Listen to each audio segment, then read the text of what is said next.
ఎక్కడ కరీంనగర్ లో దొంగ ఓట్లు చూపించండి, ఆధారాలు బయట పెట్టు, నీకు దమ్ము ధైర్యం ఉంటే నువ్వు చేయగలుగుతావా?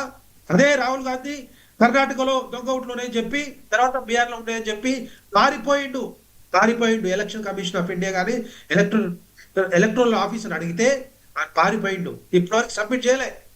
అన్ని కూడా అబద్ధాలు చెప్పి అబద్ధాలతోటి ఇది మన 45 ఎంపీ సీట్ల నుంచి 99 ఎంపీ సీట్లు ఎందుకు గెలిచారు వీళ్ళు?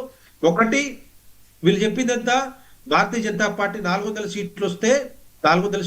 సీట్లు వస్తే రాజ్యాంగాన్ని మారుస్తారు, రిజర్వేషన్లు తీసేస్తారని చెప్పి అది అబద్ధ మాటలతోటి హామీలతోటి ఈ రోజు అధికారానికి వచ్చింది కాంగ్రెస్ పార్టీ. అదే విధంగా ఇప్పుడు కూడా ఓటు చోరీ రూపంగా మళ్ళా వీళ్ళు కూడా ఒక నాటకం ఆడడానికి ప్రయత్నం చేస్తున్నారు. ఎట్టి పరిస్థితుల్లో దేశం ప్రజలు కానీ తెలంగాణ ప్రజలు కానీ కాంగ్రెస్ పార్టీని నమ్ముకునే పరిస్థితులు లేరు, ఎట్టి పరిస్థితులు లేరు. ఇప్పటికి కూడా వీళ్ళకి నిజంగానే చిత్తశుద్ధి ఉంటే రిజర్వేషన్లు ఎవరిస్తా అని చెప్పారండి? మేనిఫెస్టోలో ఎవరు పెట్టారు? కాంగ్రెస్ పార్టీ కాదా? వేరే భారతీయ జనతా పార్టీని అడిగి పెట్టారా? కేంద్ర ప్రభుత్వాన్ని అడిగి పెట్టారా? ఏ విధంగా పెట్టారు? మీకు తెలుసది.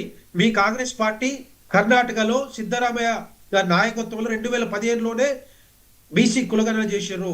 ఆ రిపోర్ట్ ఎక్కడ పోయింది? మళ్ళా మీరు కాంగ్రెస్ పార్టీ ప్రభుత్వంలోకి వచ్చింది కర్ణాటకలో, దాంట్లో అక్కడ ఎందుకు చేయలేదు? బీసీ